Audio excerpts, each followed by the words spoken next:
మన ప్రభువైన యేసుక్రీస్తు పరిశుద్ధ నామములో ఈ పాడ్కాస్ట్ ద్వారా వాక్యం ఉంటున్న ప్రతి వారికి నా హృదయపూర్వకమైనటువంటి వందనాలు. దేవుడు మిమ్మల్ని దీవించును గాక. సామెతల గ్రంథం 17వ అధ్యాయము 22వ వచనం. సంతోషము గల మనస్సు ఆరోగ్య కారణము. చదివినటువంటి వాక్య భాగంలో మన ఆరోగ్యానికి ఉన్నటువంటి మూల హేతువు మనం గమనిస్తాం. అదేదనగా సంతోషముగా ఉండేటువంటి మనస్సు.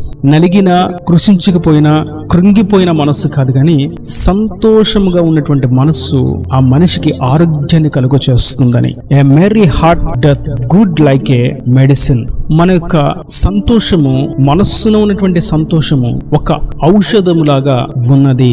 ఈ ఔషధం మన సర్వదేహానికి ఆరోగ్యాన్ని కలుగు చేస్తున్నదని, సేద తీర్చబడినట్లుగా చేస్తున్నదని వాక్యము తేటగా సెలవిస్తున్నది. నేటి వాక్యం ఉంటున్నటువంటి నా ప్రియ సహోదరులారా, ఆరోగ్యం కొరకు మనం ఎన్నో ప్రయత్నాలు చేస్తాం. ఆరోగ్యం కొరకు కొన్ని వ్యాయామాలు చేస్తాం, కొన్ని రకాలైనటువంటి మందులను, ఔషధాలను వాడతాం, కొన్ని ప్రాంతాలను వీక్షిస్తాం, కొన్ని ప్రదేశాలకు వెళ్తాం, కొన్ని పనులు చేస్తూ ఉంటాం. ఇదంతా కూడా ఆరోగ్యం కోసమే. మరికొన్ని మార్గాలలో ఆరోగ్యం కోసం కొన్ని పదార్థాలు అధికంగా తీసుకుంటాం, కొన్ని పదార్థాలు పూర్తిగా నిలిపివేస్తాం. ఇవన్నీ కూడా మన శరీరం యొక్క ఆరోగ్యం కోసమే. అయితే ఈ భౌతిక పరమైనటువంటి నియమావళులు అనుసరించేదానికంటే కూడా మీ హృదయం, మీ మనస్సు సంతోషంగా ఉందంటే అది మీ ఆరోగ్యానికి మూల కారణమని ప్రభు సెలవిస్తున్నారు. అందుకే మనం కొన్ని చోట్ల చూస్తూ ఉంటాం, వైద్యులు బాగోలేదు అని ఒక రోగి వెళ్ళినట్లయితే ఆ రోగితో అంటూ ఉంటారు, దేనిని గురించిన ఎక్కువగా విచారిస్తున్నారా, దేనిని గురించిన ఎక్కువగా ఆలోచిస్తున్నారా,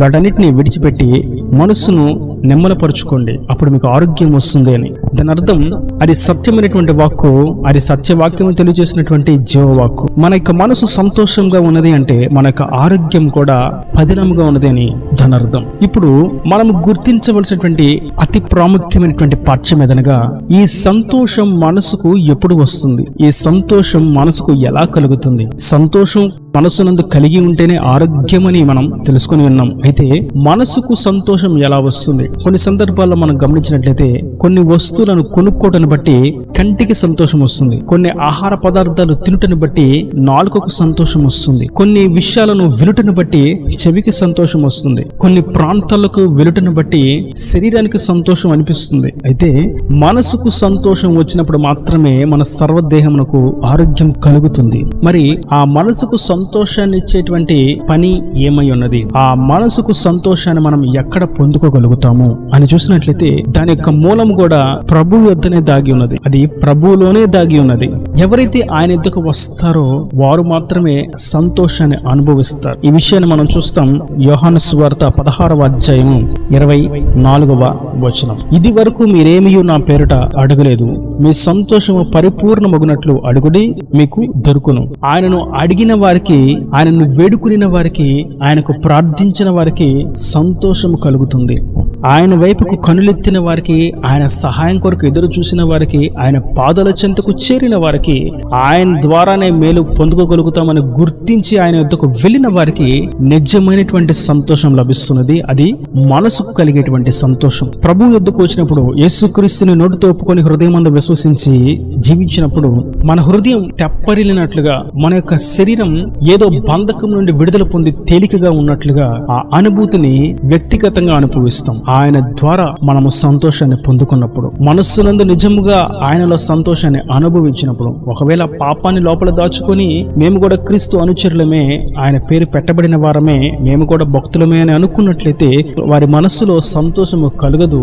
వారు ఉన్నటువంటి పరిస్థితిని బట్టి అపవాది అగ్నిపానాల చేత ఇంకను కృంగదీసేటువంటి మార్గాలకు వారు త్రోయబడతారు. అయితే హృదయమందు ఆయనను అనుసరించినట్లయితే, హృదయమందు ఆయనకు ప్రార్థించినట్లయితే, హృదయమందు ఆయనను అనుసరించినట్లయితే, హృదయమందు ఆయనను ఆరాధించినట్లయితే ఆ హృదయం, ఆ మనస్సునందు వారికి సంతోషం లభిస్తుంది. ఆ సంతోషం వారి యొక్క దేహానికి ఆరోగ్యాన్ని కలుగు చేస్తుంది. ఇంకా మనం మరొక విషయాన్ని చూస్తాం. ఇదే యోహాను సువార్త 15వ అధ్యాయము 11. మీ యందు నా సంతోషము ఉండవలననియు, మీ సంతోషము పరిపూర్ణము కావాలనియు ఈ సంగతులు మీతో చెప్పుచున్నాను. ఇంతకీ ప్రభు ఏ సంగతులు చెప్పి ఉన్నారు? ఆ పైన 1వ అధ్యాయం నుండి మనం చూసినట్లయితే ఎవరైతే ద్రాక్షవల్లి అయినటువంటి ప్రభువుతో నిలిచి ఉంటారో, ఆయన యందు నిలిచి ఉంటారో, ఆయనతో అంటుకట్టబడతారో, ఆయనతో ఫలిస్తారు. ఆ ఫలించుటలోనే నిజమైనటువంటి సంతోషం ఉన్నది.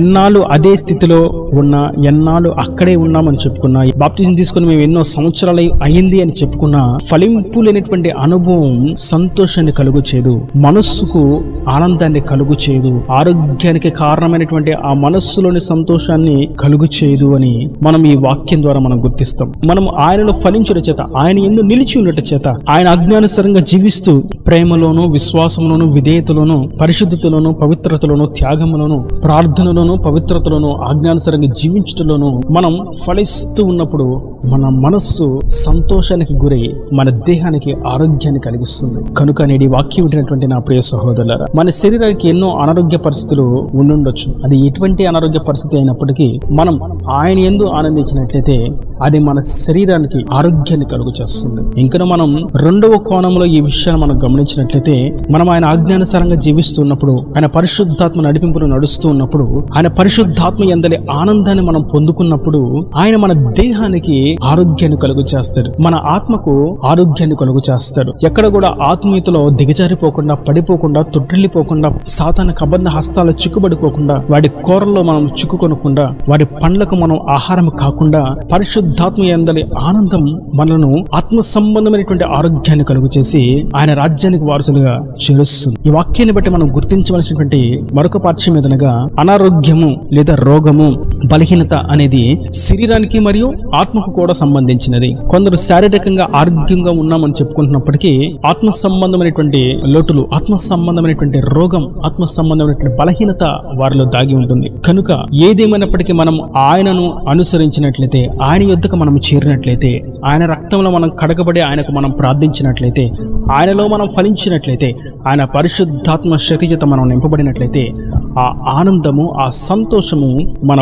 భౌతిక శరీరానికి మరియు మన ఆత్మకు కూడా ఆరోగ్యాన్ని కలిగిస్తుంది. మరెక్కడ కూడా మనకు ఈ ఆరోగ్యం లభించదు. కొన్ని సందర్భాలలో వైద్యులు సైతం ఈ విషయంలో మేమేమి చేయలేము, ఈ విషయంలో మేము ఈ రోగికి ఆరోగ్యాన్ని అందించేటువంటి వైద్యాన్ని అందించలేము, ఇక మీరు వేరొక చోటకు వెళ్ళొచ్చు, లేదా ఇక ఎక్కడికి వెళ్ళినా ఈ విషయంలో మీకు సమాధానం రాదు అనేటువంటి మాటలను మనం వింటూ ఉంటాం. అయితే సర్వోన్నతుడైనటువంటి ప్రభు యొద్దకు మనం ఏ స్థితిలో వచ్చినప్పటికీ ఆయన యందు మనం మనస్సులో కలిగేటువంటి సంతోషాన్ని మనం పొందుకున్నట్లయితే ఆయన మన దేహానికి ఆరోగ్యాన్ని ఇస్తాడు. అన్నిటికంటే ముఖ్యంగా మనం శరీరానికి రక్షణ పొందుకునడం మటుకు కాదు, కానీ మన మనస్సు మార్చబడటంలో ముఖ్యమైనటువంటి ఆరోగ్యము దాగి ఉన్నది. ఇక్కడ మనసులో సంతోషం అనగానే రక్షణ పొందుకోవాలి, ఆయన నామంలో ప్రార్థన చేయాలి అన్నప్పుడు అది మనస్సులో నుండి జరగాలన్న సంగతిని మనం గుర్తించవలసిన వారమై ఉన్నాము. మారు మనసు మనం పొందుకున్నప్పుడే మన మనస్సు శుద్ధి చేయబడుతుంది, ఆయన మనస్సును మనం పొందుకొనగలుగుతాం. ఆ మనస్సును పొందుకున్నప్పుడే మనకు సంతోషం లభిస్తుంది, ఆ సంతోషమే మన ఆరోగ్యానికి కారణమవుతుంది.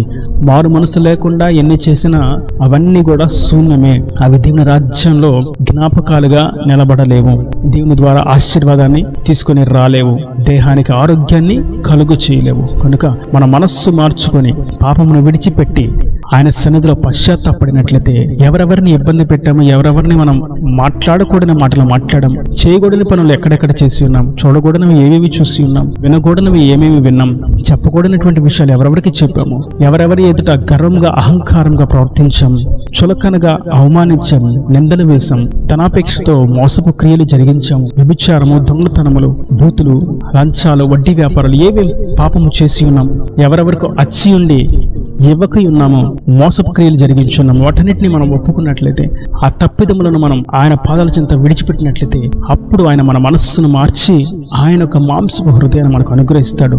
ఆ మనస్సు మనకు సంతోషాన్ని కలుగు చేస్తుంది, మన శరీరానికి ఆరోగ్యాన్ని తీసుకుని వస్తుంది. కనుక అట్టి విధంగా మన మనస్సు మార్చుకొని మారు మనసును పొందుకొని ఆయనకు ప్రార్థిస్తూ పరిశుద్ధాత్మను పొందుకొని ఆయన ఆజ్ఞానుసారంగా జీవిస్తూ ఆయనలో ఫలించినట్లయితే, ఆ సంతోషకరమైనటువంటి మనస్సు మనకు శారీరకంగాను ఆత్మీయంగాను ఆరోగ్యాన్ని కలుగు చేసి పరలోక రాజ్యానికి వారసులుగా చేరుస్తుంది. ఈయన దేవుని మాటల ప్రతిమైన హృదయం నీకట్టి ఫలింపు చేయనుగాక. ఆమేన్. God bless you. తలలు వంచి కన్నులు మూసినట్లయితే మీ కొరకు చిన్న ప్రార్థన. ప్రేమ స్వరూపీకరణ కటాక్షంగా తండ్రి, నా ప్రభు వాక్యాన్ని ప్రతి వారికి మరీ మీరు నిండాలుగా దీవించండి, ఆశీర్వదించండి. సంతోషం గల మనస్సు ఆరోగ్య కారణమని మీరు సెలవిచ్చారు. ఆ సంతోషము మనసులో నుండి రావాలని, అది మీకు ప్రార్థించట చేత, నీ పరిశుద్ధాత్మను పొందుకొని జ్ఞానానుసారంగా జీవిస్తూ ఆత్మ ఫలమును కలిగి ఉండట చేత, మరియు మనసు మార్చుకొని మారు మనసును పొందుకున్నట చేత దక్కుతుందని మీరు సెలవిచ్చారు. ఈ వాక్యాన్ని ప్రతి వారికి అట్టి విధంగా మారు మనసునిచ్చి రక్షణ పొందుకొని పరిశుద్ధాత్మ అనుభవంలోకి నడిపించబడినట్టుగా మీరు సహాయం అనుగ్రహించి సంతోషాన్ని కలుగు చేసే ఆరోగ్యాన్ని ఇవ్వమని, ఇక వారి ప్రతి అవసరతను అక్కర్ను నీ మహిమలో తెచ్చి నీ రాకడ రాజ్యాన్ని సిద్ధపరచమని యేసు పరిశుద్ధ నామమున ప్రార్థించి వేడుకుంటున్నాను తండ్రి.